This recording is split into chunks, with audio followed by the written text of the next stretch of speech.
বৃন্দাবনে আছে এমন দুটি কুণ্ড যেখানে স্নান করলে নিঃসন্তান দম্পতির সন্তান লাভ হয়।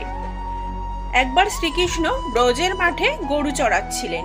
সেখানে আসে এক অদ্ভুত দর্শন, এক বাছুর। সেটি সাধারণ কোনো বাছুর ছিল না, সেটি ছিল কংসের পাঠানো এক দানব। তার নাম ছিল অরিষ্টাসুর। সে এসেছিল শ্রীকৃষ্ণকে মারতে, কিন্তু তাকে মারতে না পেরে অন্যান্য বাছুরদের হত্যা করতে থাকে।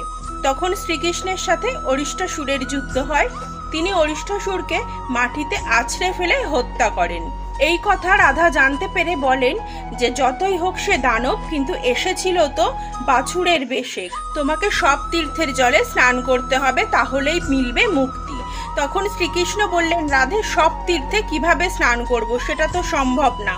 তখন সেখানে উপস্থিত হলেন নারদ। তিনি বললেন, আপনার আহ্বানে সব তীর্থের জল এক জায়গায় এসে জমা হবে। শ্রীকৃষ্ণ তখন বাঁশি দিয়ে মাটি খুললেন, গঠিত হলো শ্যামকুণ্ড।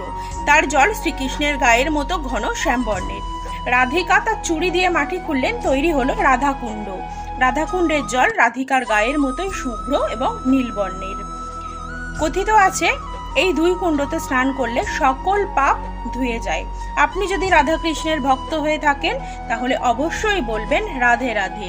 আমার চ্যানেলটি ভালো লেগে থাকলে লাইক, কমেন্ট, সাবস্ক্রাইব করতে ভুলবেন না।